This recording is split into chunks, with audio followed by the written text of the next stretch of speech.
Hello and welcome once again to the No Franchise Fatigue podcast presents The Good, the Bad, the Weird, the Wild. The podcast that says to your friends, hey guys, you know what I wouldn't mind? A Hostel 4 before we get our ritualistic bloodhound tattoos.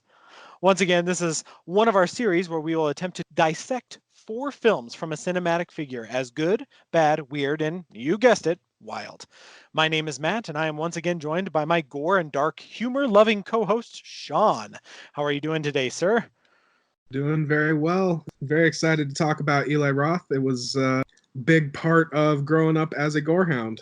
Yeah, I'm all about it. I mean, we've already, as our listeners hopefully have already heard at this time, we've already touched on one controversial figure in the horror cinema community with Rob Zombie.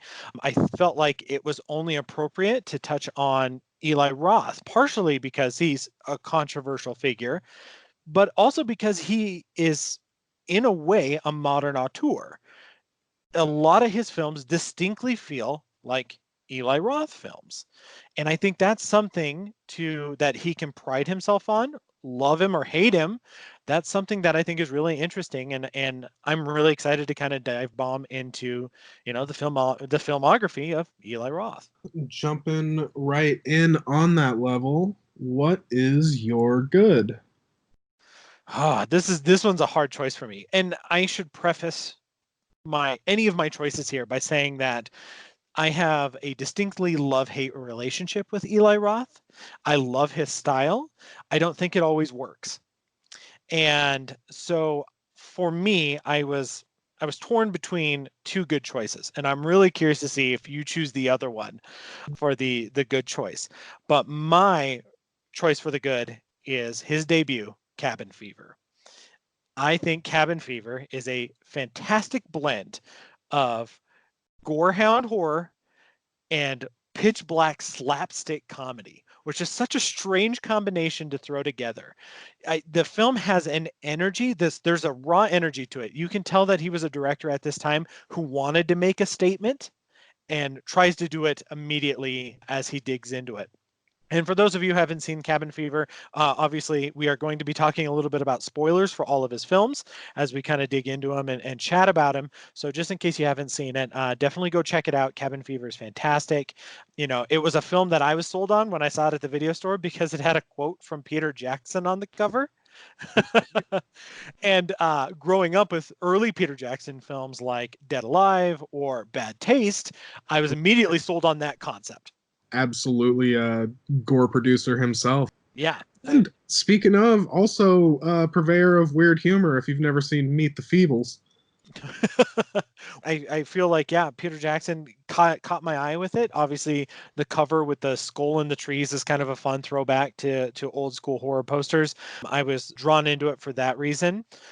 But going into the film, I think the balance between horror and humor is something that Eli Roth has always he had a drive to try to find that balance between the two in almost a student Stuart Gordon kind of way. And I think in Cabin Fever, he may have hit that perfect balance. And that's why it's my pick for the good. So, I do have Cabin Fever down as well as my weird. Oh, hit me. Why is this one a weird one? So, a prepared statement. A bizarre movie by any metric, surreal with its reasoning, extreme in its body horror, and downright zany in its humor.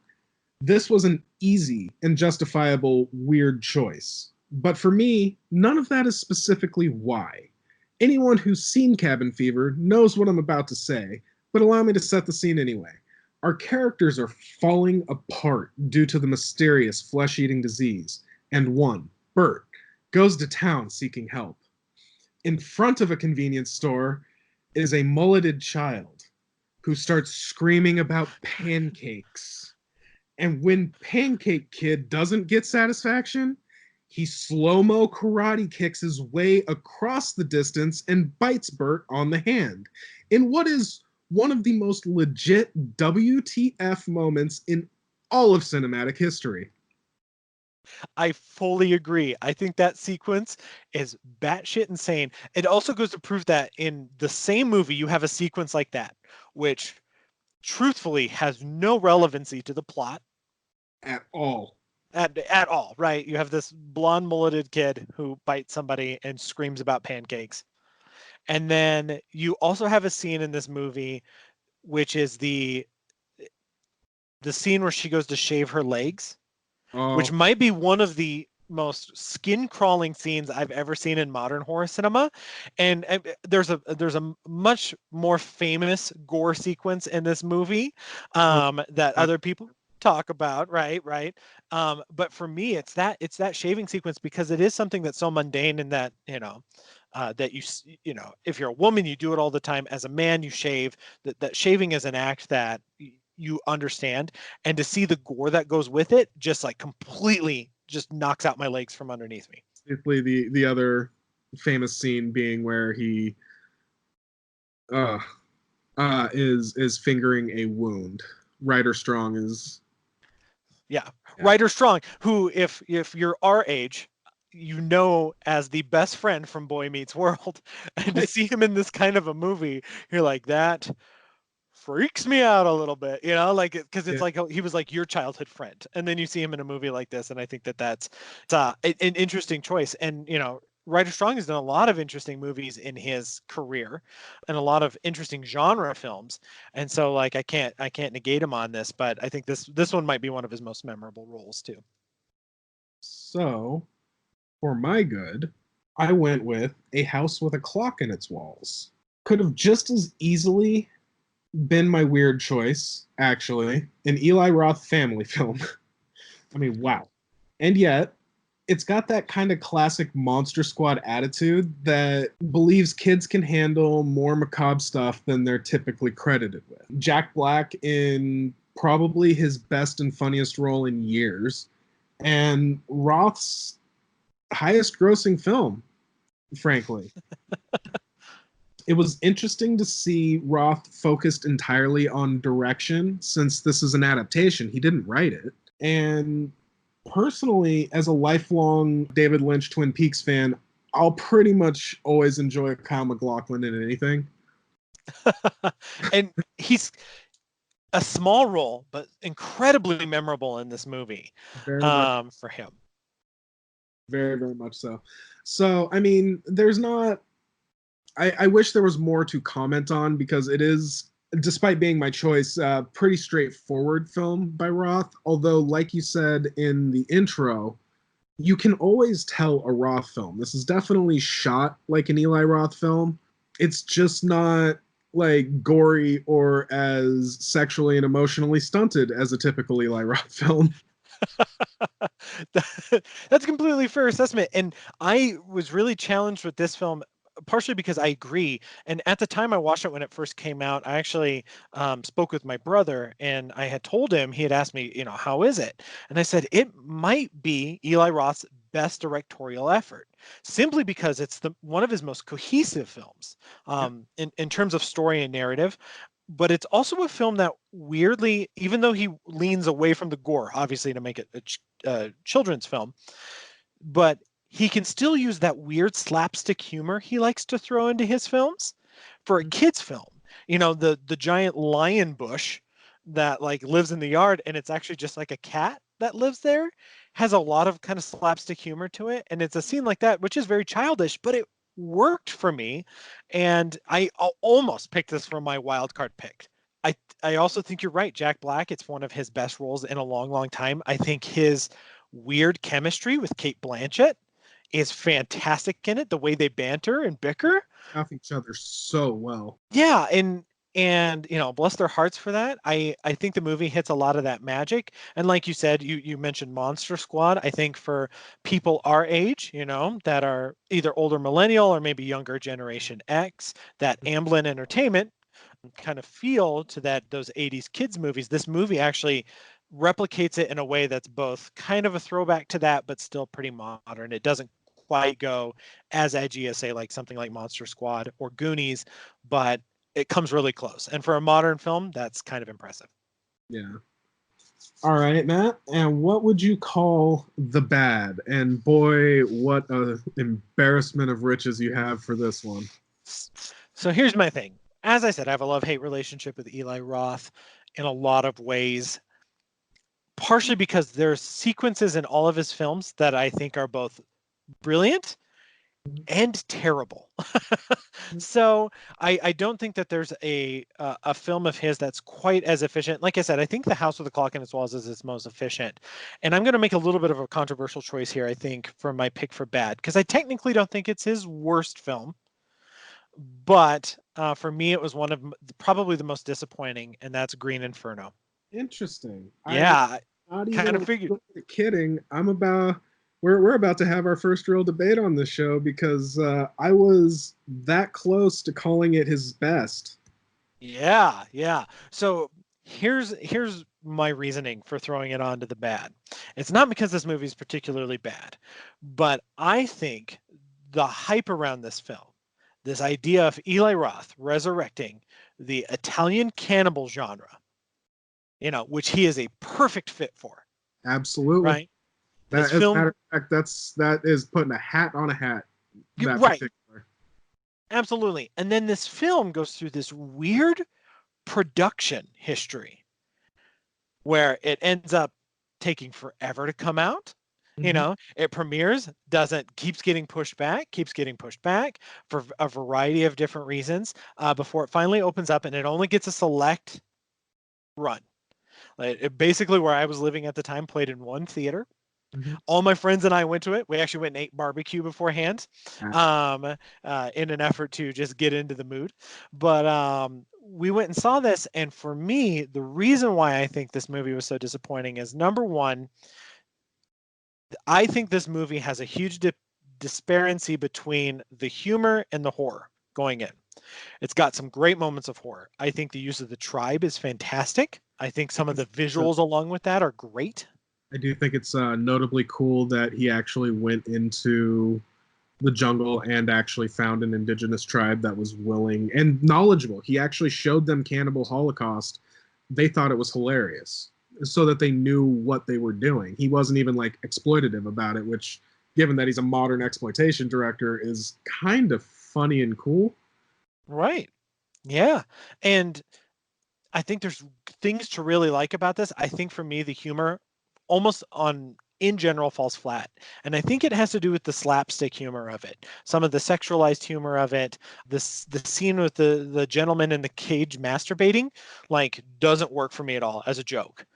And I'm like, why is this here? I did And earlier mention about his writing being sexually and emotionally stunted. This is actually almost specifically what I was talking about. This is definitely his most broy frat boy film. They've all had that element here and there, but this one is really flagrant with it, and it's almost worse because the character set up as the most sympathetic, the heavier set gentleman that is bullied, gets the most savage death in the movie. yeah, and it's in a way, I feel like that's Eli Roth playing out a joke. And I think this movie plays out in a lot of ways as a joke. This idea of, I mean, just the concept of these, conservationists who go to the jungle to save the jungle, and then the jungle eats them. Like, it's a funny idea, right? It's a dark humor idea on a backbone of a cannibal movie, which I think could have worked. But for me, this film runs cold for me. I can't connect to it.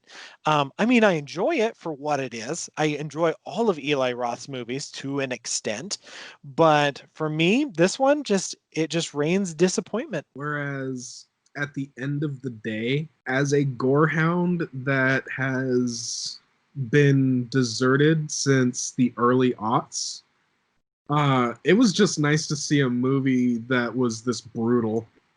I know how that makes me sound, but like it was just nice to see a legitimately brutal movie again, and this theme is going to come up again. Well, particularly with Eli Roth, I assume it's going to come up probably with every entry that we speak about.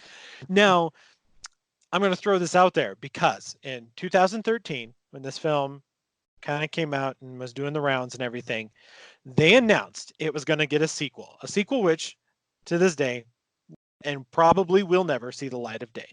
I think at the time it's called Beyond the Green Inferno. Yep. I think so. But how do you feel about a sequel? Do you think this is a movie that deserves to have a sequel? I mean, as franchise fans, is this the kind of movie that deserves a franchise? Well, deserves is a funny word. Just in the sense that they've franchised stuff that you would never expect. Imagine living in the 70s slash 80s. I know this is really hard for us. And finding out, Friday the 13th had a sequel, bearing in mind that the first movie is wildly different from anything else in that franchise. So I think in that sense, you could franchise anything, but in the strict sense of any cannibal Holocaust style movie actually having a direct sequel, I don't know. That's just a weird idea. Right. And mostly, I think this film plays out in its entirety. Like Yeah. the film is a cohesive whole. It says what it needs to say, and it's kind of done with it. I mean, like you said, it is an exploitation film, and it is a cannibal film. So you can always just make another movie about cannibals and call it a sequel, a thematic sequel, right? So Doing it for 50 years. yeah, right. So all right, so that was my pick for the bad. I am now curious what your pick for the bad is. There are a lot of reasons to loathe 2018's other Eli Roth film, Death Wish.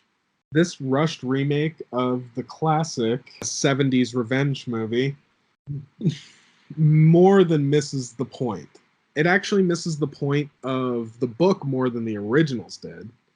And it misses the point of the original movie. So this one's a real deep, like, failure on every conceivable level thematically. And now let's get into the movie. As a fan of a violent exploitative movie, I do enjoy the original well enough. I'm not a diehard Death Wish fan. I actually, this is a true story, but the Kevin Bacon movie Death Sentence Yes, based on the same book. was based on the actual sequel to Yeah. Death Wish, and is actually the closest adaptation of any of these films, being what any good revenge movie should be, which is the price of revenge. These movies just are kind of masturbatory, frankly. That said, I do enjoy the original well enough, but in the current climate, that exact plot feels a little gross. Um, Right. and even if all those issues magically disappeared, nothing can repair the typically bored Bruce Willis sleepwalking performance. It's a snore on top of feeling gross. So, like, this one's just a failure on every conceivable level to me. Yeah. And I actually would fully agree. I do believe this is his on on on a level his worst film. I think it makes for an interesting piece. I actually was super close at putting this as the weird for a variety of reasons.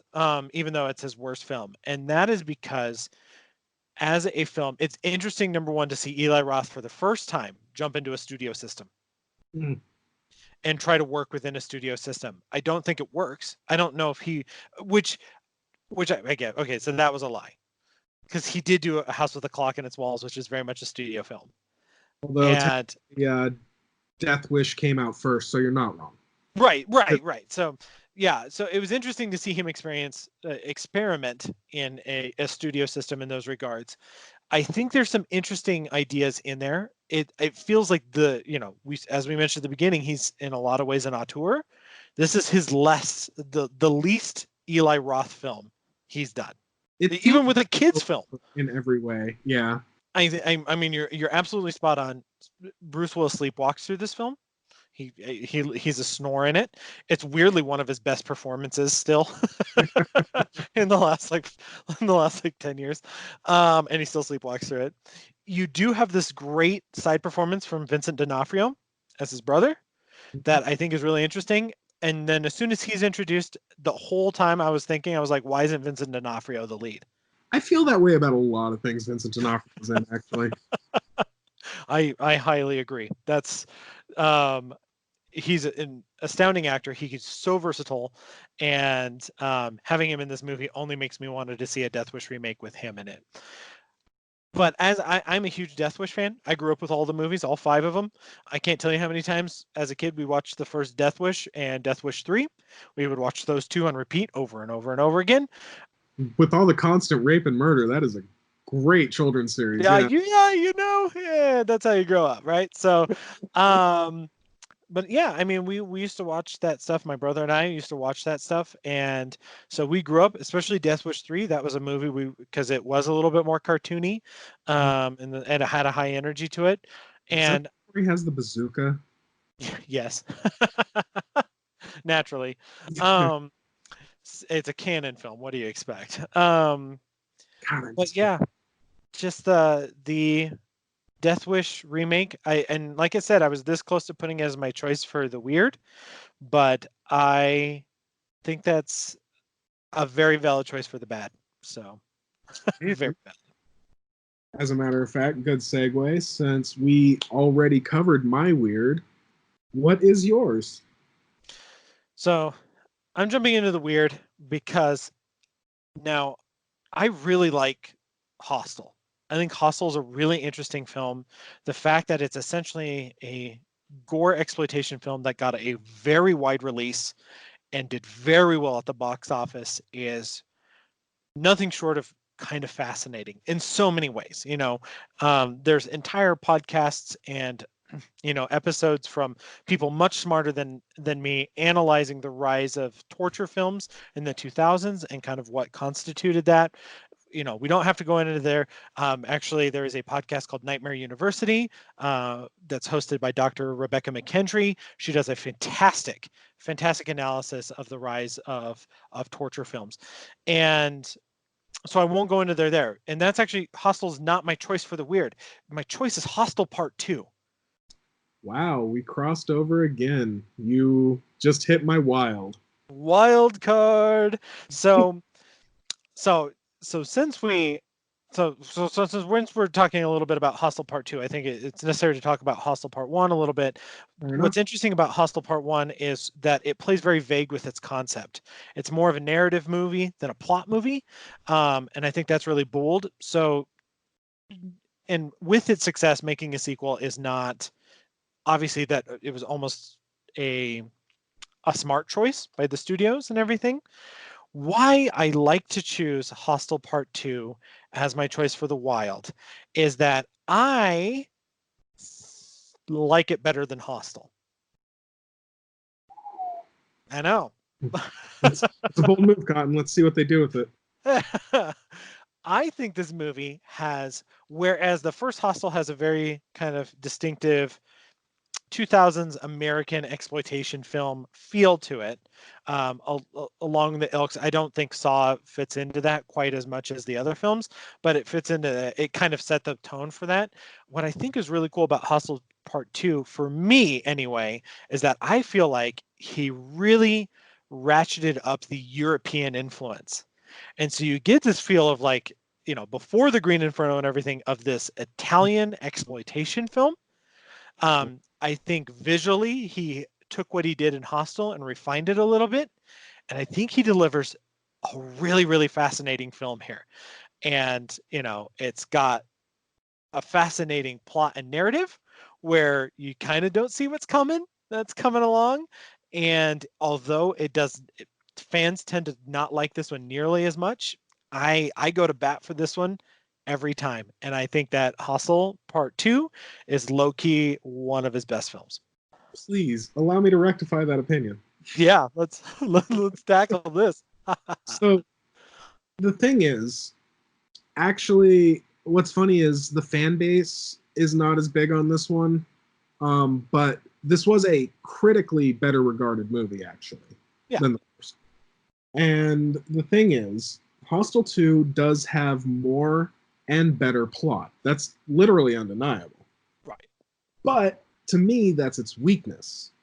See, the whole franchise is predicated on the fear of being kidnapped and trafficked in a foreign country. that may not be strictly what it's about, but it's the fear that it's preying on. And I get the inherent potential in exploring the elite hunters a little more thoroughly, but it's wrong to me because part of what works so well in Hostel is the mysterious murder company, cruel and unknowable, and the incredibly intentional subtext that Americans don't really pay attention to other countries. We don't know what's going on. We're jackass Americans wherever we go. And basically, kind of, to the point that Eli Roth specifically chose Slovakia because none of his friends realized it was a real country while he was in the process of writing this, which drove home the point. So, all of that, and there's less gore, which makes it inherently weaker to me. Right. It does have significantly less gore, although there's the bloody bathtub scene, which always, like, visually super striking. I'm gonna be entirely honest. As strongly as I feel about that, and as much as I don't like Hostel Part 2, that's probably the single best kill in any movie in that franchise. So I gotta give it its props where it's due. Yeah, hanging that lady upside down over the bath and the scythe. That is an image. Yeah, it's brutal. It's there. Okay, so you've stated your thing. Let me counterpoint this. So you have Hostel 1, and he comes in swinging, right, with this interesting narrative, as you said, about Americans being, arrogant overseas, about expecting things to be their way. You have a lot of this undercurrent about, especially at the time period, that's almost semi-political, about Americans in foreign countries. Mm-hmm. This idea of a foreigner invading. I think that's an interesting topic on there. But once it's revealed about this company of these elite hunters with the bulldogs and Takashi Miike as one of them, once that's revealed, if you're going to make a sequel, how do you approach that? Because you've already revealed this. Can you make a sequel to Hostel and retain any kind of the mystery behind that without at least exploring it to some extent? Well, but in a way, isn't that the Cube problem? Like, Cube is a fantastic movie, and then they start stepping outside the Cube in Cube 2, and it never recovers from that mistake. Yeah. They're still, as a franchise, I've actually always been rather fond of Cube, but it doesn't change the fact that, like, 90% of what was so cool about the first one is that actual Lovecraftian mystery. I get annoyed when people use Lovecraft only to express, tentacles and sea creatures, and that's not it. It describes this kind of fear of the unknowable. That's the actual point. And I think to that extent, yeah. But I see the point you're making, just in the sense that it did go far enough to say that the elite hunters are a thing and they exist. So where do you go from there? You kind of paint yourself into a corner, especially having the main character escape in the first movie. Right. And absolutely. And I think what I kind of like about Hostel 2 is the exploration of the elite hunters by making one of them a main character. Mm-hmm. This guy who's kind of reluctantly pulled into this world. And there's a part of me that almost wishes that the film focused solely on that versus trying to recreate some of the elements of the narrative of the first Hostel with its characters being kidnapped and blah, blah, blah, but focus solely on the other side of that coin. I think that's an interesting concept, and if there was one wish that I had, that it would do that. But I think it brings it up an interesting point, and I'm sure if we all want to, knock on wood, I'm sure we will cover the Cube franchise one day, because I think the first Cube is a phenomenal film, and I think all of the sequels are terrible. I think they're all trash. So, and I think you're right. There's this idea of the Cube, and then once you step outside of it, it ruins the mystery. But I also think what the difference between, say, like what Cube and Hostel does is that Hostel makes the reveal by the end. Cube never actually makes a reveal. True. And I think that that's an interesting thing, because a Cube sequel could have played with that further. And I don't think that they did in any right way, because I think that was one of those things where the studio learned all the wrong lessons, where they're like, oh, people really like this. It's obvious that they liked it for this reason. And then that wasn't the reason. To be fair, though, it gave us Vincenzo Natali, and thank God for that. Yeah. I don't know. He's knock on wood again. I'm sure we'll probably cover him at some point in the future because he's got a really interesting career too. But no, I think that's why for me, Hostel 2 remains my pick. For the weird, because I think it's a weird choice where they go with it, and I really do think he pulls it off. So. And someday I'll use my wild choice not to rant about something. Yeah, whereas I feel like I've only used my wild choice to talk about like things I like that I shouldn't like. AKA Hostile too. All right, so okay, so did we What is your wild choice? did Because oh we did your wild choice. yeah, Okay. wild choice, yeah. All right. So again, controversial pick because that's what I do. I like to do hot choices, like hot potato. I'm throwing it at you right now. So for the audiences out there, he just tried to catch a fake hot potato. That's great. So my choice for wild choice is a film I actually got to see at Sundance at one of its early premieres over at Blood Brothers Film Reviews, where we write. It is still one of the most read reviews of all time on the site. So I'm proud of that, but it is Eli Roth's film Knock Knock. Mm. Mhm. That was a disappointing noise you made there, Sean. So this one was on the razor's edge of being my bad. Bad. Yeah. Interesting. Yeah, and Um, I totally get it. so actually, I won't even go on a full rant because I don't have a lot of points to make here. So I'm absolutely happy to let you say your piece because my entire piece on this movie is, to me, the biggest death sentence any film can have. It's boring. Oh, yeah. I and I can't fault you for that because this was the first time I think in Eli Roth's career, as you look at his filmography, that he really starts to play around with genre. Because before he was delivering gore and he was delivering, and so it was interesting when they first announced it. They're like, "Oh, here's this Knock Knock. It's going to be an erotic thriller starring Keanu Reeves," right? And you're like, "That's such a strange choice." And a remake if I'm not terribly off my mark. No, you are correct. It is technically a remake of the film Death Game, which was a 70s film. That is actually a film I've never seen, so I cannot remark to how close it is in those regards. I've had it on my short list to watch Death Game because I do have a weird enjoyment for Knock Knock. And the reason I pick it as my wild card is that it is really a wild card film. When it came out, I didn't know what to expect because he had only done gore films at that point, right? He was, he had done all kinds of interesting films, but gore films. And then he's like, I hear I'm going to come and do a thriller, right? And I'm going to have an actor who I love, Keanu Reeves, but an actor who has to literally hold this film together on his shoulders, who doesn't necessarily have the greatest range, and I think that was a bold choice. And so what I like about Knock Knock is those bold swings that it takes. And I think it's one of those movies that works better as a comedy. And I i'm could. i'm, I'm just going to awkwardly smile at that. um Partially, and I think that's, and maybe it was because when I saw it at Sundance there was two elderly ladies sitting next to me who didn't know what the movie was. They literally bought tickets to it simply because there was still seating open. And they had bought tickets and they kind of leaned over and they were like, "Do you know what this movie's about?"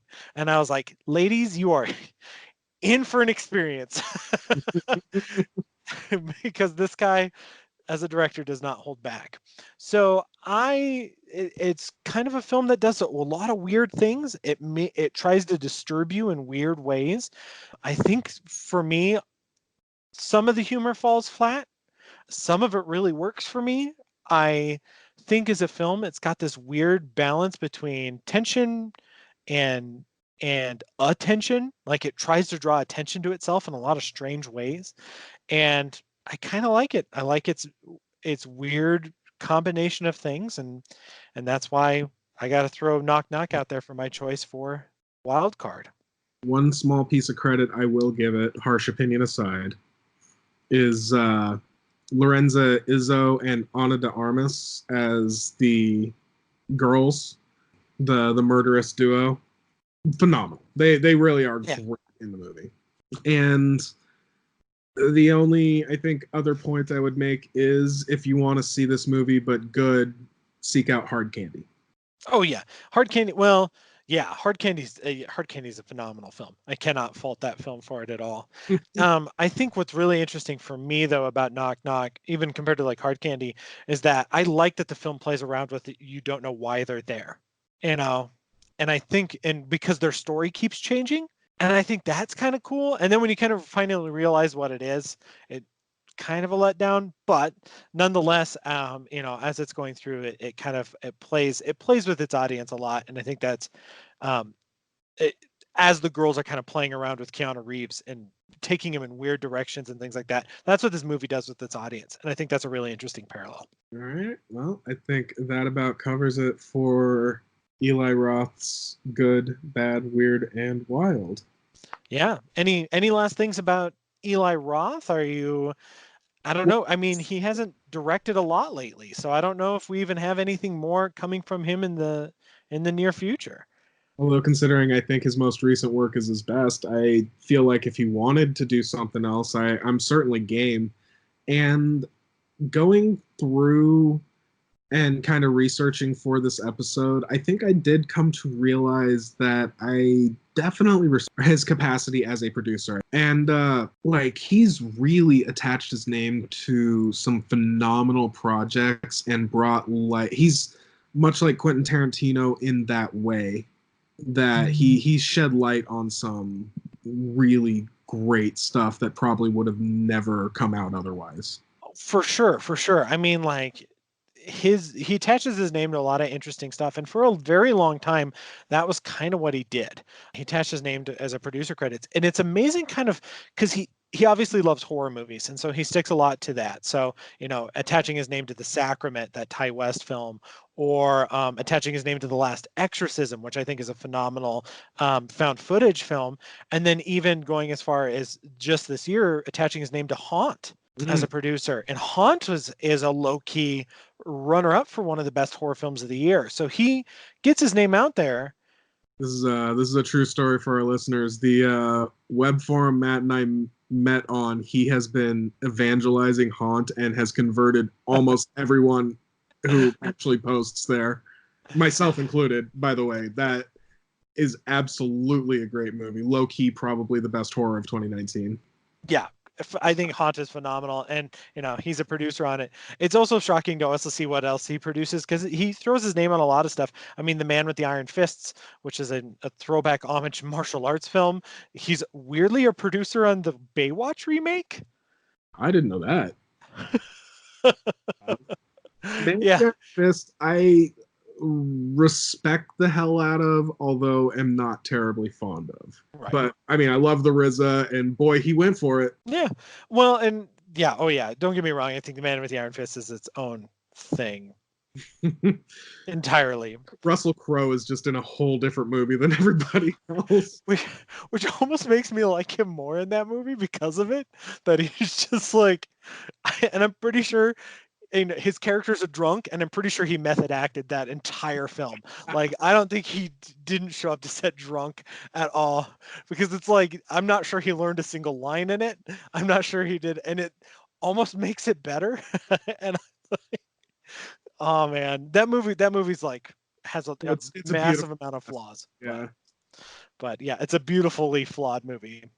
But yeah, no, I think, in those terms, maybe someday when we do another episode of The Good, the Bad, the Weird, the Wild, we can either touch as him as a producer or as a writer, because that would be his actor. He's actually had a couple really great acting roles too. Yeah. Yeah, including Man with the Iron Fists. He has a small cameo in that. Let's say Inglourious Bastards, but fair enough. Yeah. Well, you know what I did? Wasn't he also in Piranha 3D? Yes, he certainly was. Oh yeah, that's right. Yeah, that's good stuff. But yeah, so that's kind of Eli Roth in a nutshell. So I hope everyone out there enjoyed this episode on Eli Roth. I mean, obviously, we are always open to suggestions. So please feel free, reach out to us. You can find us at a variety of different places. Blood Brothers Film Reviews, .blogspot.com. That's where Sean and I both write, so you can read our reviews there. You can reach out to us via email at nffpod.sean at gmail.com, and that's Sean, Sean. You can reach us on Twitter now and on Facebook. You can always search No Franchise Fatigue Podcast. That's where you'll be able to find us there, both on Twitter and on Facebook. So reach out to us. Let us know kind of what other people you would like us to cover on The Good, the Bad, the Weird, the Wild. We're always open to suggestions. Obviously, we have some stuff planned out for the future.